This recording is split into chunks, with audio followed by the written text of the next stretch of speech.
I didn't hear. And three, two, one. Welcome to episode 153 of the Narcissistic Music Disorder. Good morning, brother Scott. Good morning. Um, so a couple things right off the get-go. Thank you for folks who don't know, we're working this show a little earlier today for some family issues for me. So thank you for that, Scott. That's a compliment to you right now. I want to open up with a positive because I'm super mad at you on the other end of the equation Oh, yeah. for this damn topic that I've struggled with so much. I got a couple of things before we start. Well, I have lay it a out. message. I had a message from, I don't think it's a fan because I don't think this person listens to the show, but I got a DM, as they say, Okay. from someone named Jennifer Merchant. Oh, no. And it said, "Oh my God, please bring this up on the show." So John and I are watching old music videos, and he just said to me, "I'm pretty open to all music." I am. I am if it doesn't suck. She really wrote you? Yeah. Oh, my hater wife. And I said, "Oh, that's gold. That's just gold." What? Listen, I want the record to show you a bunch of haters. Number one, I have literally listened to some jazz in recent times. So there's one thing I've done to improve myself. Number two, I tried 3 different times to listen to that Radiohead album. 3 different Yeah. times. Oh, she's such a hater. Did God, you you listen to guys. that? Did you listen to that song? I know you probably don't listen to 75% of the songs I send you, I but do. I swear to God. did you listen to that kook song I I sent you? did. I swear in the Bible I did. What'd you think of it? It was okay. Now that you're going to corner me, I'm like a snake, I'm like a rabid dog. I'm biting back. And I'm going to tell you this. I listen to the songs you share with me almost all the time. Sometimes your tastes in Americana music, our tastes in Americana, I think are different. Yeah. Like because some of it sounds pretty by the numbers Americana, which I like, but Americana is a hard genre for me because it's not only one of my favorite genres, but it's one I pseudo work in too. You know what I mean? Yeah. So, and I know I struck a nerve with you. We already know when I mentioned the double line that someone used the exact same word twice. Then you found 100 examples of it just to shame me out of my own opinion. It was an opinion. But yeah, like I do listen, and if it hooks me, I'm in. I already have given you credit for Gaslight Anthem. I have given you credit for Ross Cooper, who I'm a big fan of now. There's a couple other things that I listen to because of you for sure. I'll tell you what, I owe you and my son for Art Blakey. I Yeah. listened to that. I listened to Moanin' the entire album in my car on my way to somewhere. I enjoyed it. I truly did. It was a Sunday afternoon. I was driving. I really enjoyed it. Um, I've learned about myself as a jazz hater because I'm not a jazz hater. I hate pretentious jazz. Yeah. I hate noodly jazz, but I hate noodly rock too. Yeah. Like, hippie hippie jam stuff is cool. Like I'm into some of it. I really did like Hardworking Americans and Neil Casal and some of that stuff. But if it doesn't feel like it's going somewhere, it sort of sucks for me. Yeah. And sometimes jazz does that, right? Like, It does sometimes, yeah. Fusion does that for me. I'm not a was, huge fusion guy. either is Greg Miller. I would have So thought he would love that style of music, and I share stuff with him too. Like I like some. I shared a jazzy John Five thing with him, and he literally and God bless him, dude. He wrote me back. He's like, I don't get it. He's like, I don't like it. It doesn't do anything Yeah. for me. He doesn't like the feel of it or whatever. He had one of the best lines to me, that best piece of advice. It's not advice. I don't know what to call it. An ethos he came up with, but he said to me, he goes, I've given myself permission not to like everything. Yeah. That I'm was like, Greg. Okay. yeah. I'm like, that's great. Yeah. Cause I do want to like everything, especially when it's like a friend or someone I know or a band I've loved. Like I want to like all of Wilco because I loved Wilco so much. Right. Yeah. And I can't. I just can't. I want to love like all the Jason Isbell songs, and I can't. They just aren't moving me. And I just heard Isbell on something too. What was it? Oh shit! A Bon Jovi. Bon Jovi and Jason Isbell have a song out. Oh. Um, and it's not great, dude. It's just Yeah. not great. And I love both those. You know, I know you hate Jovi, right? I'm not a John Bon Jovi fan. So I like John Bon Jovi. I like he and Richie Sambora as writers. I like the stuff they've written for other people. I like their stuff. I like some of John's solo I like stuff. a few songs, but yeah, But I overall, I'm mean, not a Jovi guy. and I am. I It's got in like that early. band I texted you about the other day. Oh, Baton Rouge. Yeah, right. That Walks Like a Woman song. I told Yes. you it's like dollar store Bon Jovi. And the thing is, too, dude, that's the if you dollar store Bon Jovi is pretty It good. was. It's just that It's a that huge type of compliment. stuff for me was. It's catchy and it's kind of cool, and I know the chorus and everything, but it was too clean and too nice for me. And I struggled with that. Firehouse was too clean and too nice for me. I'm guilty of that too. Like I mean, I knew the singles, but I was never huge into Firehouse or Steelheart Yeah, or anything with a ton of power. Like I know they're talented. some of the Steelheart songs really rocked, like that Sticky Side Up and but see, I liked the like but the don't treat. ballady ones, yeah, those weren't really they were okay, but they Yeah, were it go-to wasn't my listens for thing. me. Because and it's not their fault. It's like I think of oh, I don't know, and I'll just say Steelheart or not Steelheart, but Firehouse, for example. They're great. They're like almost like heavy metal Boston, right? It's like Yeah. very or heavy metal Journey almost, you know, You're great. I mean, they could all sing and play, and I liked Don't Treat Me Bad. I liked All She Wrote. our guest from episode 4, Jeff Kerr, Yeah. he gave the guys from Steelheart minus the singer a ride once back to their hotel in the winter. They were at the mall here, Oh, and he cool. saw like 4 guys walking with Steelheart jackets on. And he's like, they're too new of a band to be not them. Right. And it He pulled was. his car up there and he's like, "You guys need a ride somewhere?" And he gave him a ride back to their hotel Oh, room, I that's think. pretty cool. Can you imagine too being in a band and getting a ride from a dude who's an They're actual going through his musician? tapes, he said. They're like, "Oh, because they're going through his like King Diamond tapes and shit." Nice, nice. And they're like, our tape is not in here. So He probably had it. yeah, and I didn't. But I also like I liked a couple Warrant records and then I fell off. Something happened to me in the like I said, in the very tail end of the 80s and the early 90s. I just clicked over for a while. I got away from that stuff. You got I into Americana and alt big country time. before I did. Oh, big time. I mean, I was still I, like I didn't get in heavy until 94 when I discovered Todd Snyder. and I was already deep in by then. I late sometime in the 80s, late 80s is when I got on board with the Jayhawks. I don't know how that happened. Yeah, Um when I saw well maybe it was closer into the 90s because I was into Lenny Kravitz when Let Love Rule came out. I yep. got into him. I love the Black Crowes. That was 1990 that Shake Your Moneymaker came out. So that would be like my senior year. I was already drifting away. Like in the 80s, I was still late 80s. I was still I was listening to King's X a lot. I still listen to tons of Cheap Trick, all my classic rock shit. I love that. I When mean, did you work at Believe in Music until? Do you remember what years? no, I must have been in high school because I have like a senior book in the other room that a girlfriend of mine made me. And there's a pay stub in there or from BIM 1990. I would have been a senior. So Okay. probably I must have been there. I'm guessing 89, 90, 91 ish, 92. Okay. I don't I remember. started there in 94 and I worked there until about 2000. Oh, see, that's amazing to me because I was way out before that.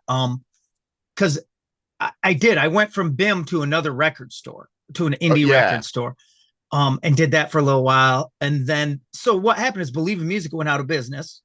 And Yep. then I was out of there, went over, started working at Music Magic, was Oh, your great. store closed. Right, right. Yeah. Okay, that's when Yep. they were starting to shut them down. Okay. Yes. Yes.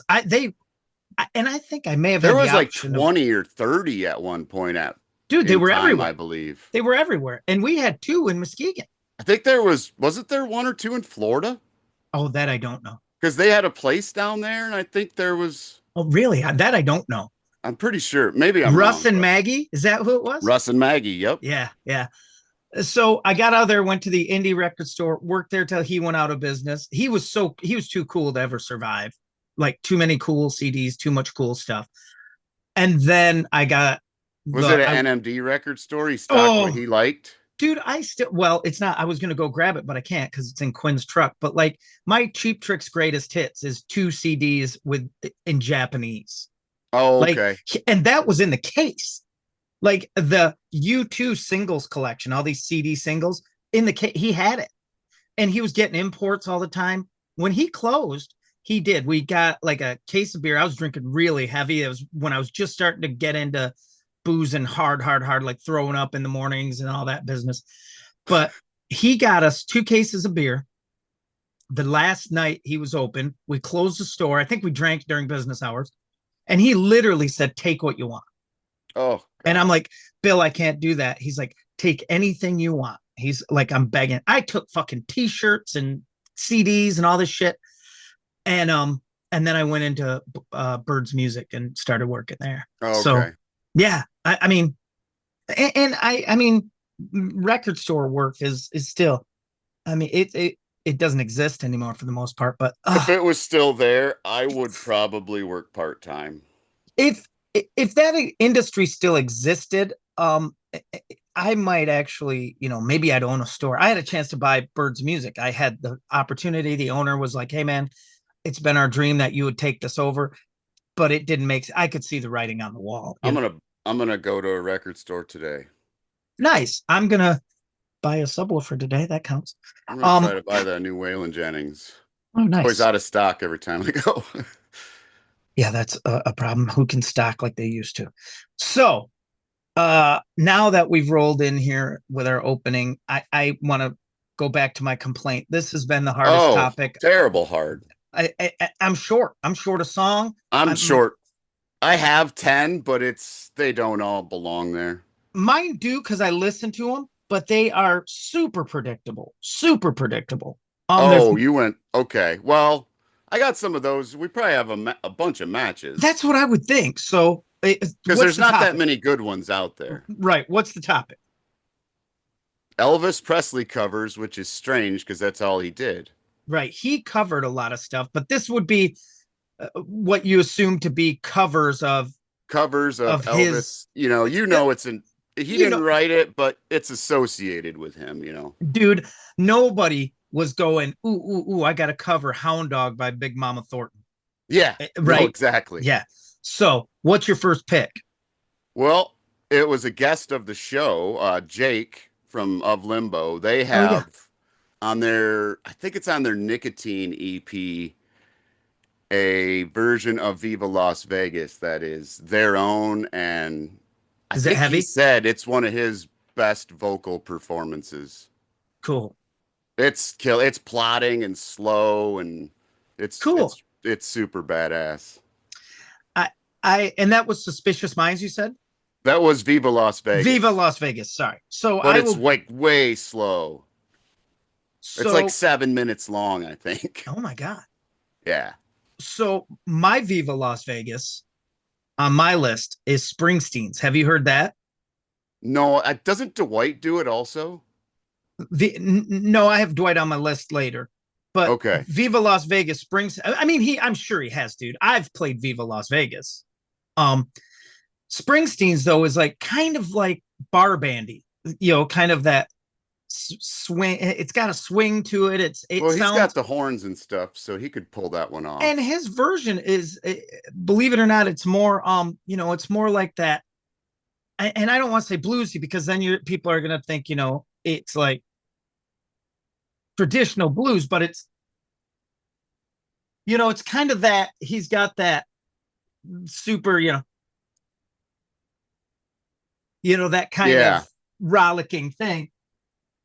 And and it's pretty cool. And I like it because it just has a real swing to it. And the hardest thing about my list and this topic is, I mean, is there a better version of Viva Las Vegas than Elvis Presley's? I don't think so. No. I mean, Elvis Presley's version of it is great. It's a great song. Yeah. But yeah, mine was Springsteen's. That would be my first pick. What do you got next? Are You Lonesome Tonight from Sinatra? I saw that in some research, but I wasn't going to use it because I never heard it. It's really cool. I'm It's sure it's super beautiful. super slow. Yeah, it's I He's mean, it's Frank Frank. Sinatra, dude. Yeah. Yeah, yeah. But chances are it's going to be sung pretty well. Yeah. It's gonna have a definite vibe to it. Again, that it's so hard for me because that iconic. I mean, Elvis is. I love Elvis Presley's voice. Um, I love his songs. I know how many. I mean, he wasn't. You didn't get any. I mean, there's a couple in it, even in the '68 comeback special, he does it, but there was never a lot of Elvis in an acoustic, like folk singing. You know what I mean? Yeah. He didn't Well, do that. wasn't wasn't the story of Carl Perkins' Cadillac about Sam Phillips said Yeah, whoever sells the first million gets a Cadillac? and And Carl Perkins with blue suede shoes sold right. the first million. Well, and But that's then the whole thing. Elvis did it and sold like way more than a million. Well, that's because like Carl Perkins does blue suede shoes, gets in a car accident. Like Carl Perkins had a car accident, was laid up, and then Elvis does blue suede shoes. And like Carl Perkins was in line to be like a teen idol almost. Yeah. I can't imagine he would have been, but back then, sure. And that kind of derailed the whole thing. Oh, I didn't know about the accident. Yeah, there was a car accident involved there. That sort of changed the trajectory of Carl Perkins' life. And I mean, it's killer too. Great tune by the Truckers. Oh yeah. Oh God, yes. Yeah, one of my favorite. That might be a Cooley tune. It is Mike Cooley. Yeah. John Michael Cooley. Yeah, that's a good one.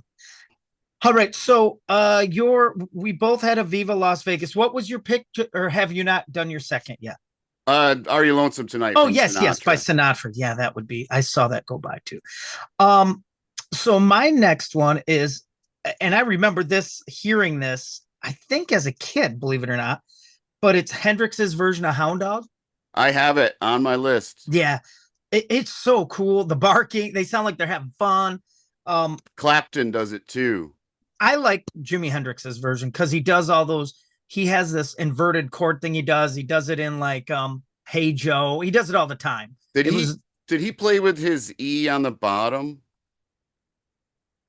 No. Well, I mean the low E. The high. No, he played with his low E on top. I believe. I'm 99.9%. He didn't string upside down. No, I don't think so. As a matter of fact, I'm gonna say no.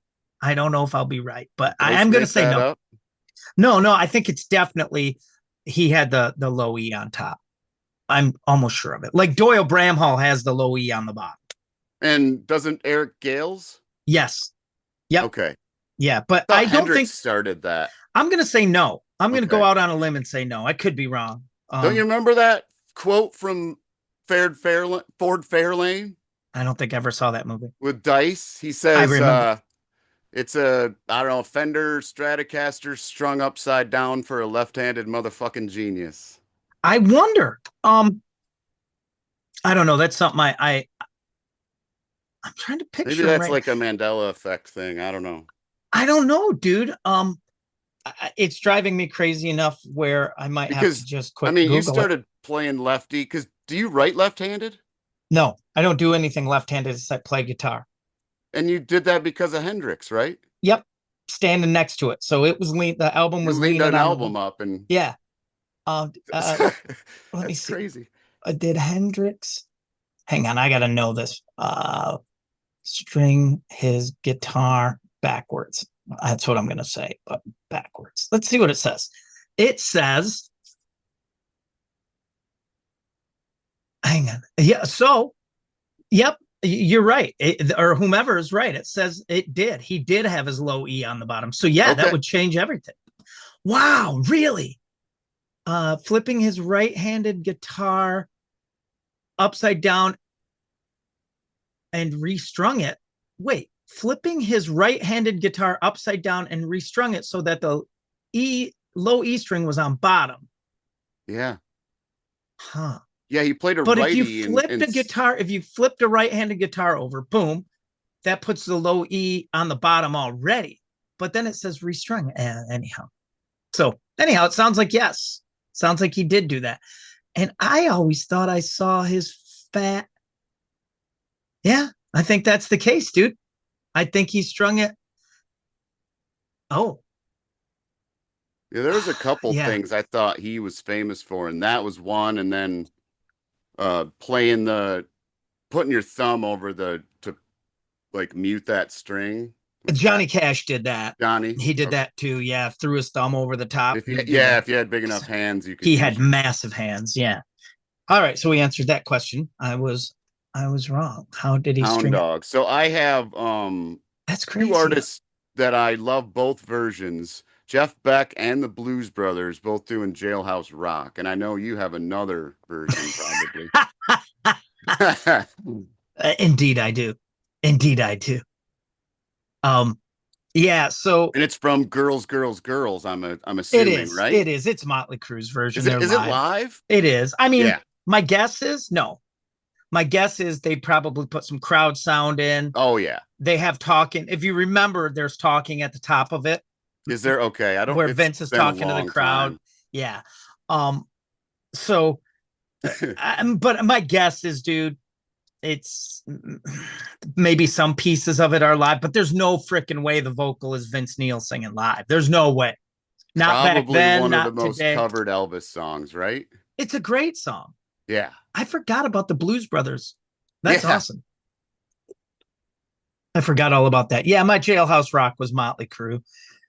So let's just do this. Let's get to my next super. I have three predictable ones. I probably have them. Okay. Give me one of yours you think is predictable. Don't Be Cruel, Cheap Trick. I got it too, and it's a great cover. I love it. I love everything Yes. about it. Some people bitched about it. I thought it was Loved it. great. I Love thought it. it was great. Plus, the video was cool. Remember, there was a pretty simple video, but that was like when Cheap Trick all of a sudden were, I don't know, I don't want to say popular again, but they had a MTV era reign where they had Don't Be Cruel and Yeah. Can't Stop Falling Into Love. Remember that tune? That was Yep. The killer. Flame was The huge. Flame was, what a great song that is. Ah, That's a beautiful song. one of the Yeah. best ballads ever. Yeah. Beautiful. And their Don't Be Cruel is really good. Bunny Carlos is the shit on that. He just, his Oh drums, man. his snare sounds so killer. Here, I'll give you a predictable one. I have Suspicious Minds That's Dwight, I believe, right? by Dwight, dude. Can you believe? Okay, Dwight Yoakam rant here. Can you believe that? And no offense to Kenny Chesney, I like him. He's going in the fucking Hall of Fame, and Dwight Yoakam isn't in there. Kenny Chesney's going in what Hall of Fame? The Country Music Hall of Fame. Really? Who in the blue hell picks this? This is why I hate these fucking Hall of Fames. Fuck them. Yeah. So Dwight Yoakam is not in there, and Kenny Chesney. Speaking of guys who do covers, I mean that's pretty much all he does. Yeah, I don't know. We've talked on this show so much about Dwight Yoakam and just how important Dwight Yoakam is to me and to what I believe is the new traditionalists that came out at that time.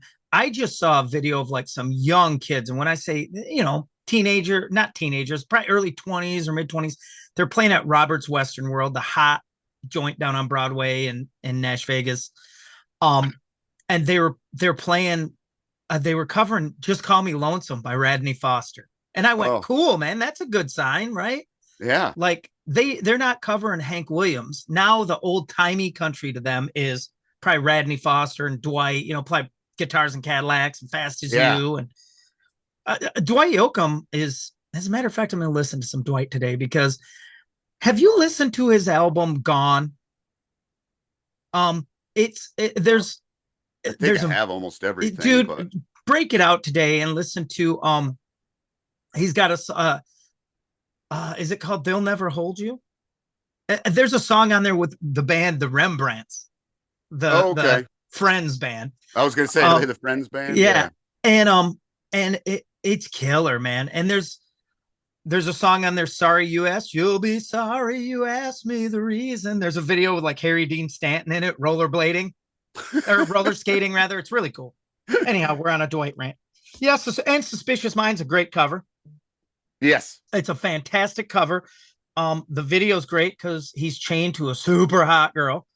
Um, and I just love it. So, and I love Dwight Yoakam.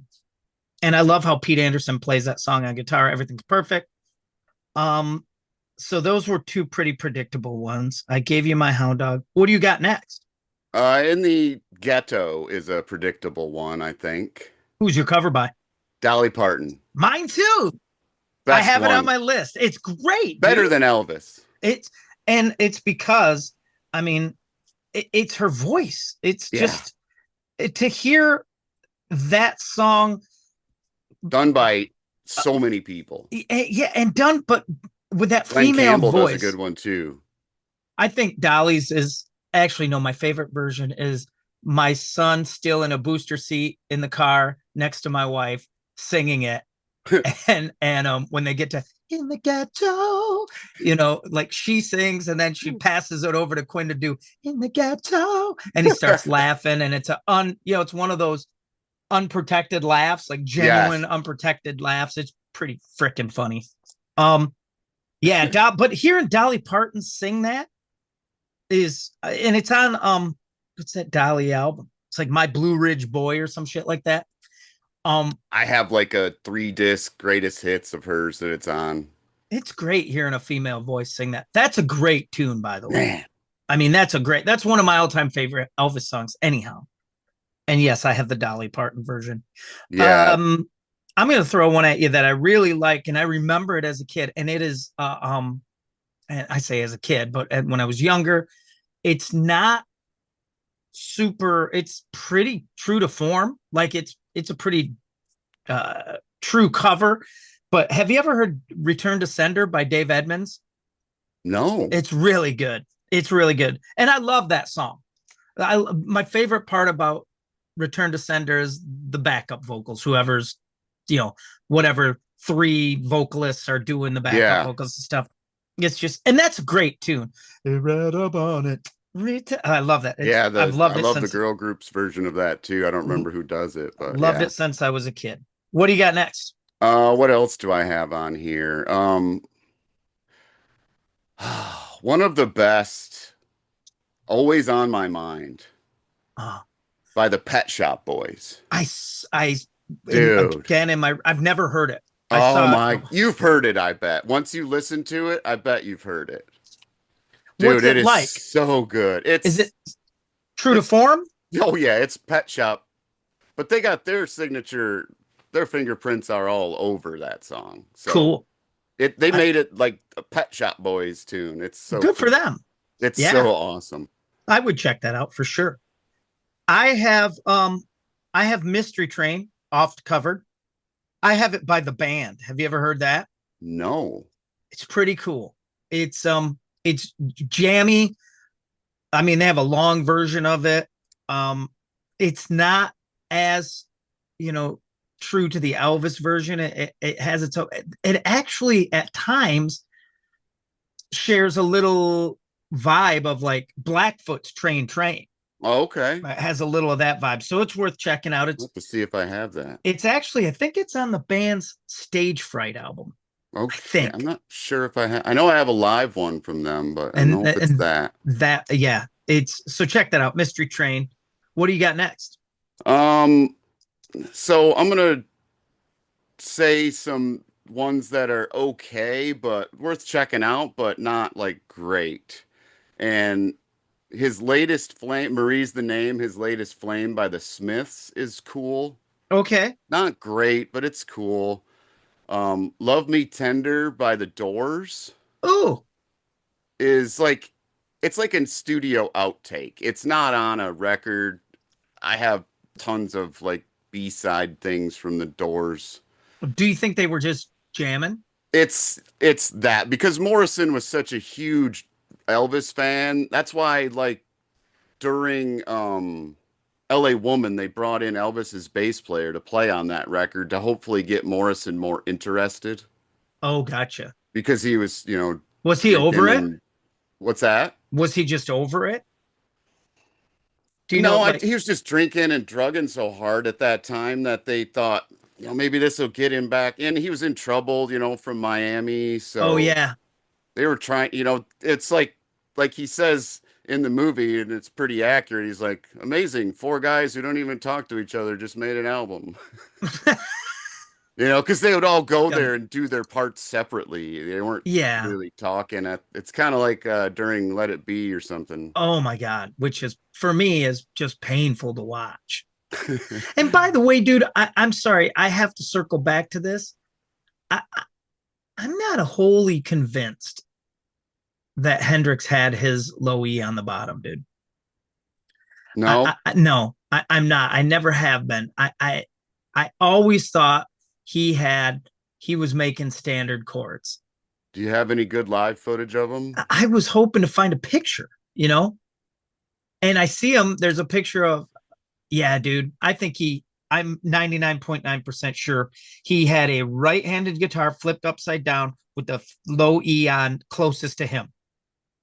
I'm gonna go. You know what? I'm gonna go out. I'm gonna go out and just say that's the case. That's the case. Good. I'm because the other thing is you'd see like, especially in the 70s, it happened a lot. I know Joe Perry had one.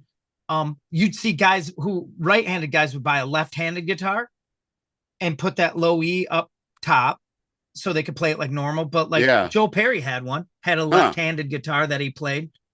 You can see him all the time with it. It was a black Strat. What was the And benefit of that? I can't imagine because in my world of growing up having to play those, your arm is always hitting the tone control and the volume. Yeah. If you ever look at like pictures of Stevie Ray Vaughan, he had a left-handed tremolo on his guitar, so the bar was at the top. Oh, okay. So I don't know why, but I'm just gonna say it. Jimi Hendrix played with the low E on top. We can research that later, but I'm telling you that's the case. I'm telling you right now. That's how I feel about it. Okay, I got to pick a song here. Now I'm ranting about Jimi Hendrix and how he played his guitar. I have one left. I have one left too. Mine's and I kind of remember hearing it as a kid because my mom liked her so much. But it's "Crying in the Chapel" and it's by Tammy Wynette. Oh, I didn't know that Elvis did that one. And I just, you know, again, some of these songs like "In the Ghetto" or just a female voice, because the female voice makes you, you know, it tricks you into assuming or believing that it's from that perspective, from the female perspective. Right. And I dig that when that happens because I really like even because you know I'm in love with her there. I've said it on the show now. But like Shannon McNally doing those Waylon tunes. Like her version ain't living long like this. It hits different because of her voice and Yes. that what you perceive to be that perspective. So yeah, that Tammy Wynette cover was mine. I think that's my last one. Let me go through my terrible list. Yes. What do you got for your final one? It is on a soundtrack. I don't think it's on a studio album. It's called Resistance Radio is the soundtrack, I think, but it's Can't Help Falling in Love by Beck. I saw that go by too. Who surprised me? Beck surprised me because I've only really known him, even though I had that Sea Change album of his. Remember that record? It was like an Oh, Americana album. it's his divorce album. Actually, he got divorced and made that record. Oh, really? Yeah, that's his divorce album. Um, yeah, Petty had one of those too. Um, I he's in Beck is in Echoes in the Canyon. Yes, this And is he's very it's very Beck, but okay. it's very true to the form of the song too. Oh, nice. Well, you It's know, awesome.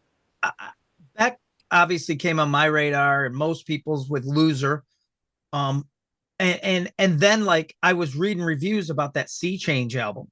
I Oh, think it's it's so called Sea good. Change. Yeah. Yeah, And I it's bought it and I'm like, man, yeah. And then you see the Echoes in the Canyon thing, you know, kind of where he comes from. He's yeah, definitely it's got that background. yeah, I love Beck. Yeah, he's cool. I got no I always I like, I mean, I don't own Beck albums short of that one. Like I don't own the album that had Loser on it, or Mellow Gold, yeah, that's a great what was one. the other one? Um There's Devil's Midnight Haircut. Vultures is great. Yeah, The song Devil's. Devil's Haircut. Is that what it's Yep. called? Devil's Haircut? Yeah. No, that's Odelay. Oh, yes, yes. The one with the dog kind of jumping Yep. the. Yeah, cool. Yeah, I got no beef with Beck. I actually have grown to really like him. Just because I think he has probably a lot of his influences are stuff I like already, his Yeah. stuff I'm into. So, well, this was incredibly difficult. Very It's gonna difficult. make for a short show, but that's okay. I can live with that, because the other thing is, when you start stretching for time, then that's insincere too, right? You've Yeah. said all you had to say about Elvis, other than um I think Elvis did more covering than he was covered. um I mean, most of his career was, Elvis Presley was a song stylist, he's a singer. Like, Like George George Strait Jones. is in country. Yeah, George Jones was like that, or you Yep. get someone with who could take a song and do something with it. I mean, Elvis, you'd be hard pressed to find someone better than Elvis, because I mean, to me, like, I would, because I prefer it more, like Little Richard is, or Chuck Berry, they're the kings of rock and roll to me. But there was no one like Elvis, dude. I mean, I just told the kids in my school probably 2 weeks ago about my mom. I mean, my mom liked music. She was married to a musician. She worked in bars, so she was around live music all the time, I think. But I don't think she was like some ridiculous music fan.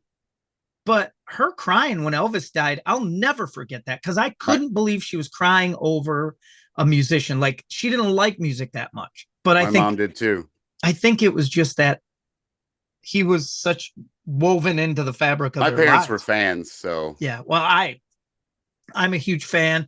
My son loves Elvis. My son loves, weepy Elvis. He and I are, the biggest argument in our house, I think, is my wife prefers Tony Joe White's Polk Salad Annie over Elvis's, and my son and I love the Elvis version. okay. And Yeah, I have both, but yeah. my son, he worked out when we covered it with the horns. He worked out like this Ronnie Tutt Vegas fill that was in Polk Salad Annie live. And I mean, I heard him for 2 weeks playing shitty versions of that fill, and then all of a sudden it was there, and then all of a sudden he played it when we played it live. But I just, it's iconic. Quinn had an Elvis shirt on the other day. He was rocking an Elvis shirt. Um, because we're still talking about him, dude. It's 2025. People are still, young blood is still doing Elvis moves as we speak. Yeah. Shit that Elvis did on stage.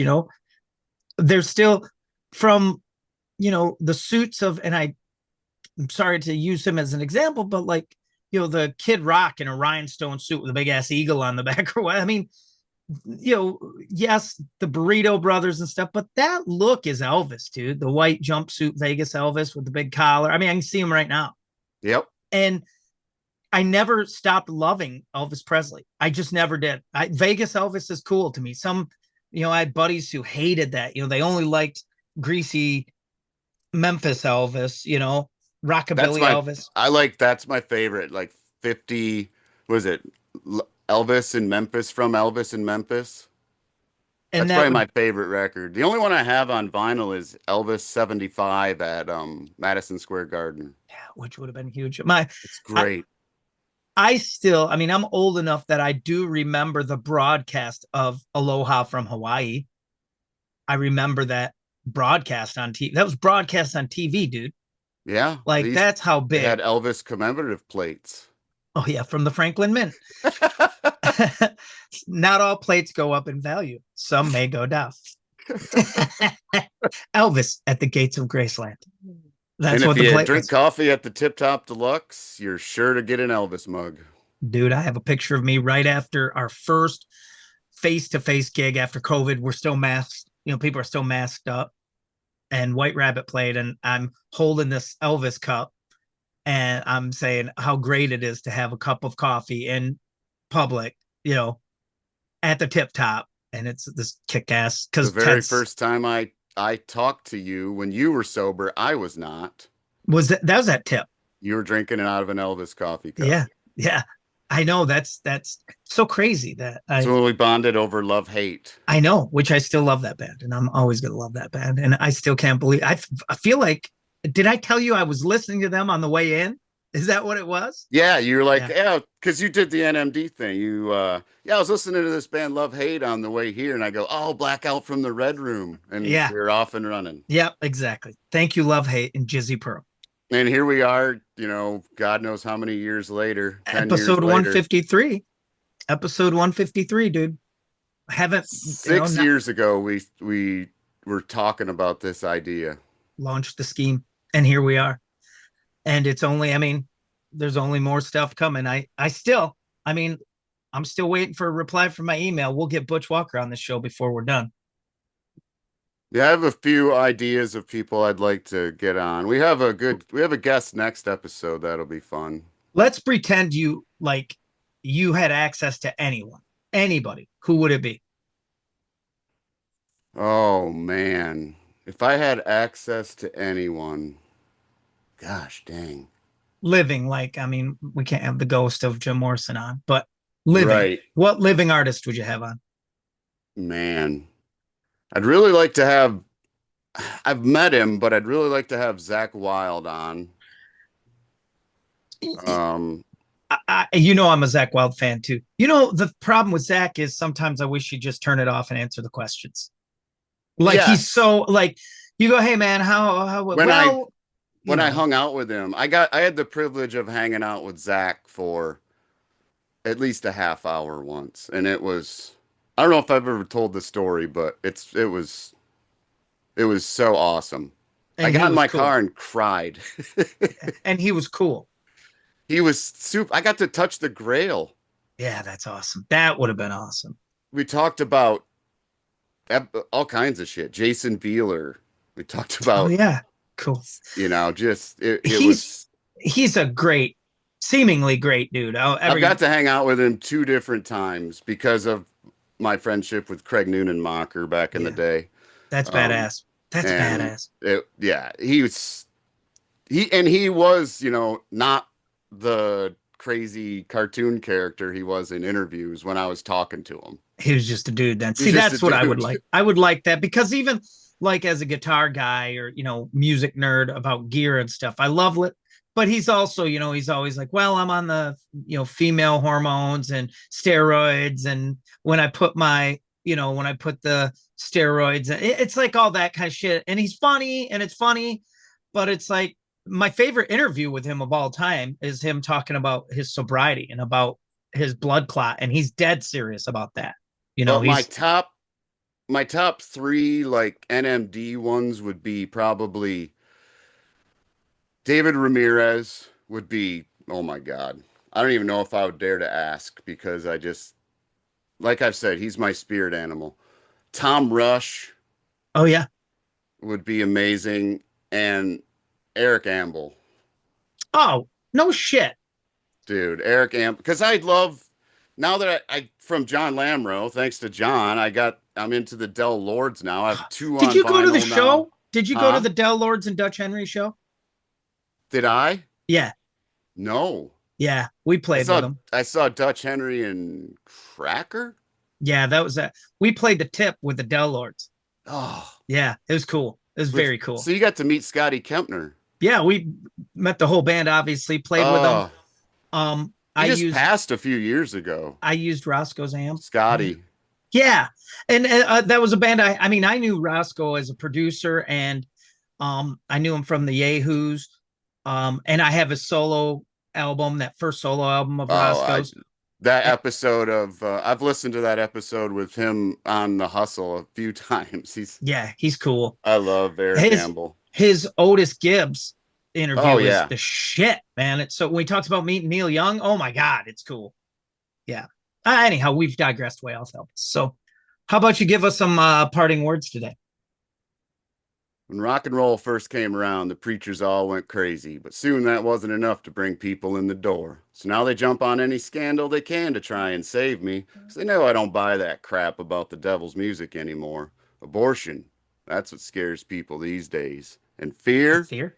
Fear is bigger than And Elvis Elvis Aaron Aaron Presley. Presley. See you, buddy. See you next time, See you, everybody. everyone.